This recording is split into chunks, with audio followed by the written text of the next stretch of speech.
I just see me coming out victorious, just me going out there being me, being who I am, not letting, Tank frantics, none of his little distractions that he try to throw fighters off with. Not letting none of them get to me and, just going out there and being who I am. Gervonta Davis has just reacted to Frank Martin doing training with Floyd Mayweather. Recently, Errol Spence Jr. has also chimed in, sharing his insights on the direction the upcoming fight might take. Spence expressed his belief that Frank Martin would emerge victorious, stating that he considers Martin to be the most skilled and talented fighter Tank has ever faced. He mentioned that Martin is not someone who can afford to take the early rounds lightly, hoping for a knockout in the later rounds. Instead, Spence predicted that Martin would dominate from the 1st to the 12th round and win the fight. See him getting his hand raised. I mean, I feel like he's the most skilled, talented fighter that Tank ever fought. Like, it's one of those he can't take those early rounds off and feel like he's gonna come in the 7th, 8th round and hope for a knockout. I feel like Frank gonna dominate him 1st through 12th round and win a fight. I mean, Tank gonna put up a fight. He's a great fighter, but I feel like Frank definitely gonna take it. I feel like he's the best fighter he's fought. He's gonna see the speed, he's gonna see the strength, he's gonna see the power that Frank brings to the table come fight night.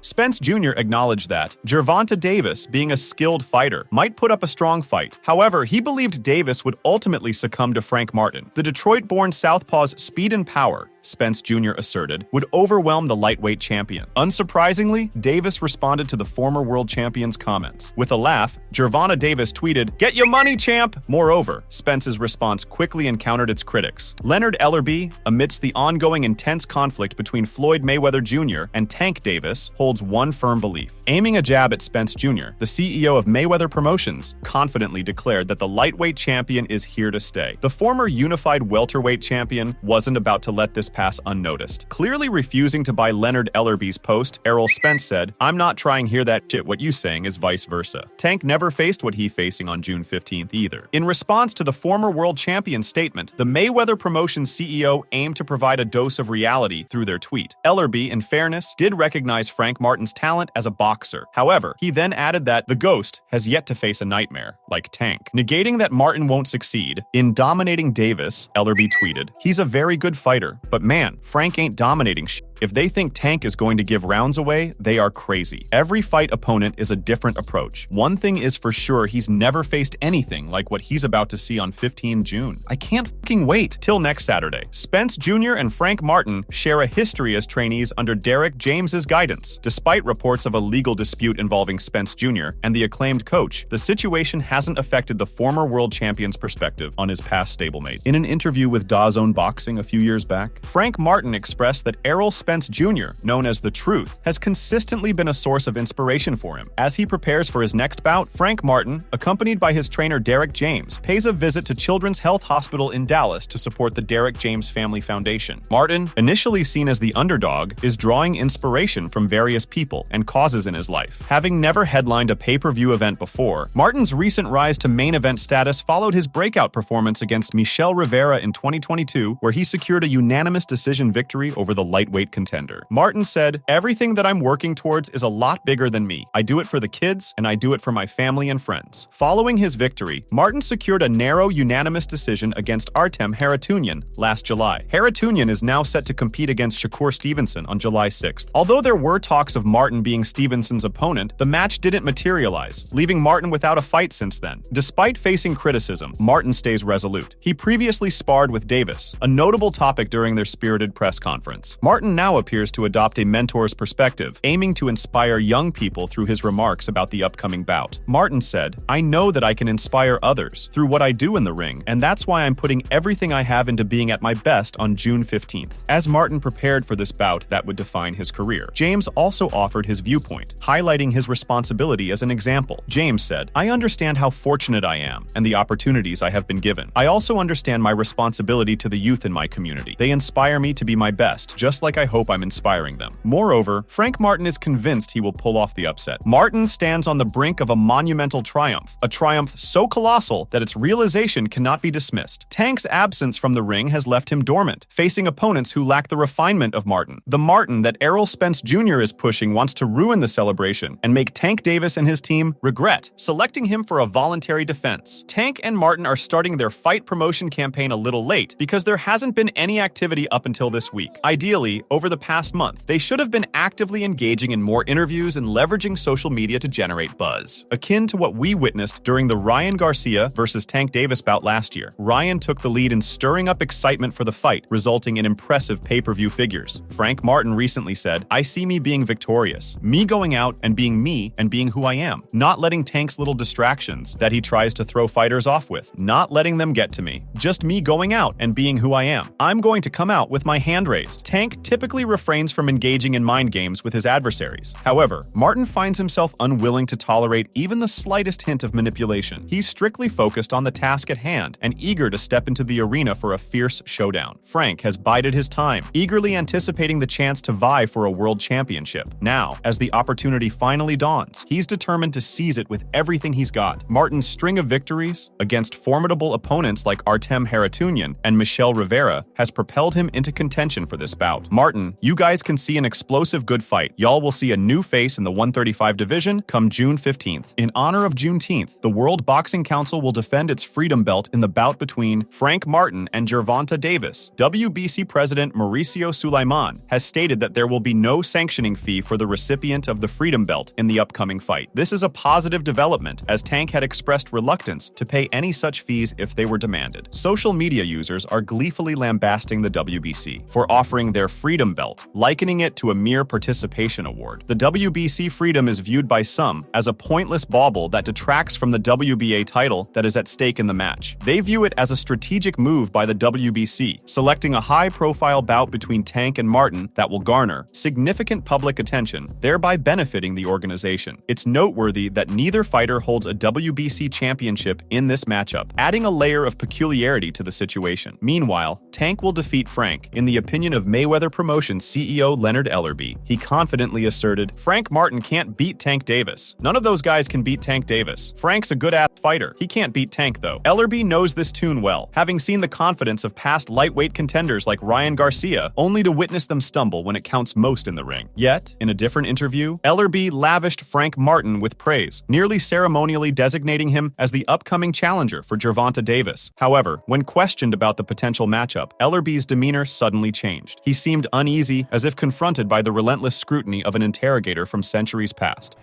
Pitbull's style, he fights one way. He fights one way. He's very aggressive. He's very aggressive. And Rolly and his trainer have been working on ways to counter that kind of stuff. And he's not going to just continually run up in there on Rolly.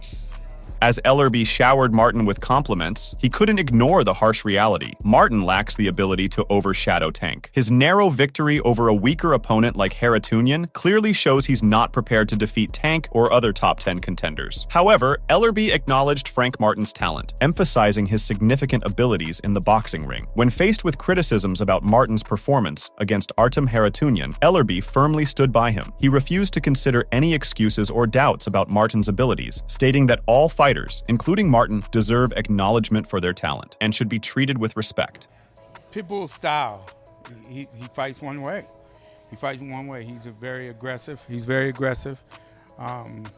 And Rolly and his trainer have been working on ways to counter that kind of stuff. And he's not going to just continually run up in there on Rolly. The power balance is evident. Tank is their main financial contributor, and his team isn't ready to risk that by matching him against a strong opponent. However, fans are becoming weary of these unequal fights. They want to see Tank challenged by worthy adversaries. Despite this, Ellerby highlighted the talent of all fighters, refusing to diminish their skills. He praised Frank Martin as a dedicated and skilled boxer who consistently performs at his peak in the ring. However, Ellerby openly voiced his skepticism about Martin's prospects against Tank. He depicted Tank as a versatile fighter, with a keen boxing intellect capable of adjusting to any opponent's style. Despite acknowledging Martin's abilities, Ellerby couldn't help but eagerly anticipate Tank's upcoming fights. Good. All these fighters are good. Frank Martin ain't no chump. He fight his ass. So he can't beat Tank, though. How does that fight look, in your opinion? What happens? He's a good boxer. He's a slick boxer. Tank can do all that, though. Yeah. Tank can do all that. And then, you know, Tank does what he does. Tank has an extremely high IQ. Extremely high IQ. He can do it all. Indeed, Gervonta Davis continues to cast a long shadow over the boxing scene, sparking eager anticipation among fans and followers, with talk of his possible return and future bouts. While it's premature to delve into the details of potential matchups, it's only natural to turn to those deeply immersed in the combat sports world for their insights. Colonel Moton has now chimed in, sharing his viewpoint on the evolving storyline. Moton didn't back down when asked what he thought of Davis and Martin's showdown. The reporter queried, "Can I get a prediction on Tank versus Frank from you if that fight were to come?" Moton added, "I think it's going to be a great match. I feel like Frank will probably get the first few rounds. We know Tank gives away rounds a lot." However, Moton also pointed out that Tank wouldn't hesitate to use his vast experience to quickly narrow the distance with Frank and assert his dominance to ensure victory in the competition. Moton added, "I feel like he'll probably catch him. He used to experience, and catch him later on in the fight and get the dub." In a detailed analysis, Showbiz the Adult has previously highlighted how crucial it is for Tank to consider moving to the 140-pound division to cement his legacy in the boxing world. He expressed, "Stepping up to the 140 pounds division isn't just a move, it's a monumental leap towards greatness." Tank's journey from 135 to 140 pounds is more than weight. It's about legacy. This discussion doesn't aim to undermine Tank's reputation or make direct comparisons with other fighters, such as Devin Haney. Rather, it explores the realm of reason and logic, emphasizing the strategic steps needed for Tank to establish himself among boxing's legendary icons. Showbiz said, "In the squared circle, legacy is forged by the fires of challenge and adversity. For Tank, moving to 140 pounds is not running from competition. It's sprinting towards history. The main point is that Davis believes the 135-pound boxing division doesn't provide him with the necessary competition to solidify his legacy as one of the greatest boxers of all time." North, right?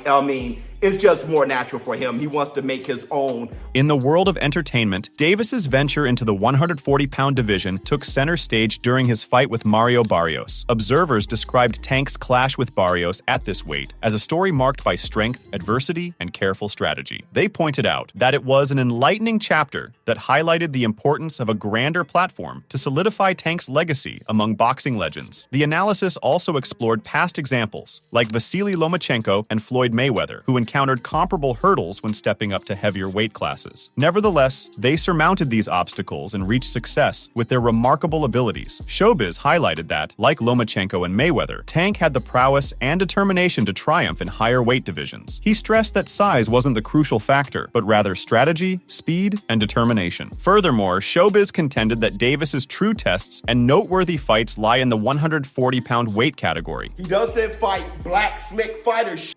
All of that is a race now. Fighting Frank Martin, I am extremely interested to see how Gervonta Tank Davis looks against a fighter who has high IQ, great movement, fights off his back foot, not much of a puncher, so he's more economical with his punches, and Tank has to box him aggressively and go get him. I just want to see that dynamic, see how Tank look. It can help me visualize how much trouble he'll be in against Devin Haney, or how easy it'll be for him for Devin Haney. Shakur Stevenson and other fighters present hard challenges that are essential to ensuring Davis's reputation is cemented. Talking about it, Showbiz said, "The journey of a fighter is measured by the caliber of his opponents. At 140 pounds, formidable adversaries like Shakur Stevenson await, offering Tank the battles worthy of a legend. Recent updates indicate that Shakur Stevenson, a rising star in the boxing world, is gearing up for an impressive comeback to his hometown of New Jersey. He's slated to defend his title against Artem Harutyunyan, the WBC lightweight champion, promising an exciting match at the Prudential Center in Newark. Having already triumphed in the WBO featherweight and super featherweight divisions, Stevenson now aims to dominate the fiercely competitive lightweight category. His upcoming fight against Harutyunyan marks a crucial moment, as he defends his WBC lightweight championship for the first time, a title he won in a memorable match against Edwin de los Santos last November. However, Stevenson faces the disappointment of of not getting closer to a highly anticipated unification fight with Gervonta Davis. Davis has made it clear that Stevenson needs to defeat De Los Santos again to earn a shot at him. Losing to Harutunian would crush any chance of a Stevenson-Davis face-off. Speaking openly on Cigar Talks with Najee, Gervonta Davis didn't hold back in his assessment of a potential matchup. He openly doubted Stevenson's defensive prowess and questioned the strength of his offense. When pressed about Stevenson's threat, Davis quickly dismissed it, pointing to Stevenson's lack of significant achievements. Show me something that he did spectacular. Show me something that he did outrageous. Show me. Right, his power not outrageous. Okay. What defense? You don't think he got defense? He just jumped back. You never see him slip no punch. You never.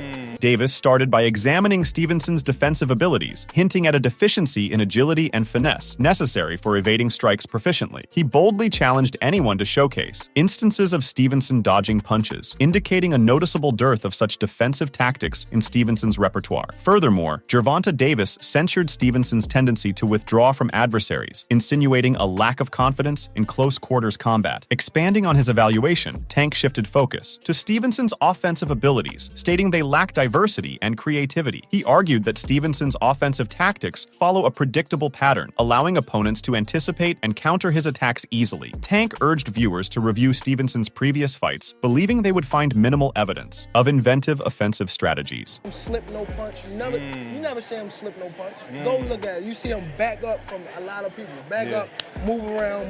He don't got no technique. And his offense is the same thing. If you go look at his fights, So you I feel probably like put that's him on easy game. work? Yeah, Hold on, but you feel like it's easy work though. You like, come on, bro. yeah. Bro, I touched him with 16-ounce gloves on him, and he ran. Imagine if I hit him with 8 ounces. The guy is here too. Who? What guy? The one that was there? No, the one that he sparred. Oh, I mean, the one that he fought. Tank confidently evaluates Stevenson's strengths and weaknesses, demonstrating his assurance ahead of a potential face-off. With his bold attitude and unshakable self-belief, Davis exhibits no reluctance towards confronting Stevenson in the ring. Rather, he appears resolute in his determination to exploit perceived flaws in Stevenson's approach, firmly trusting in his own skills and tactical prowess to secure a win. Turning to Frank Martin, it's clear he's a prominent figure among the top lightweights of today. However, looming ahead is his next challenge, Gervonta Davis, who has issued a straightforward warning. Davis suggests that Martin shouldn't slack off in his training, especially after being seen enjoying himself with Ryan Garcia. In a recent face-to-face encounter, the reigning champion, Tank Davis, voiced concerns about Martin's commitment, citing his frequent socializing with Garcia. Davis questioned, "Do you have the skills to do that? You've been with Ryan, been drinking, been out with him partying. Do you have the skills to be out partying and missing training? You don't have the skills to be doing that." Davis highlighted Martin's late start in boxing, noting, "You started boxing when you were 15. If I started at 15. If I started when I was 15, I'm taking that shit off. I'm grinding and training all day. I'm grinding." In a press conference, Davis further dismissed Martin's bravado, stating, "He put on for the people that he comes with here because they think they're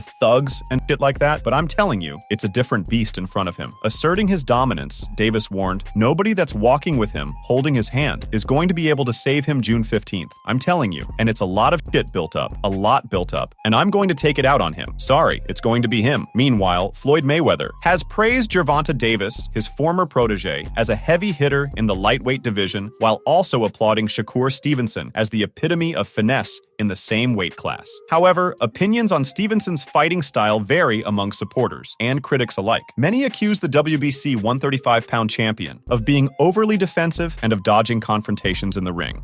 And just over the years, you can see I've always been positive, always said great things about him, always pushed him to be great. And, but over the years, it's constantly going on the internet, take a shot at Floyd, take a shot at Floyd, take a shot at Floyd.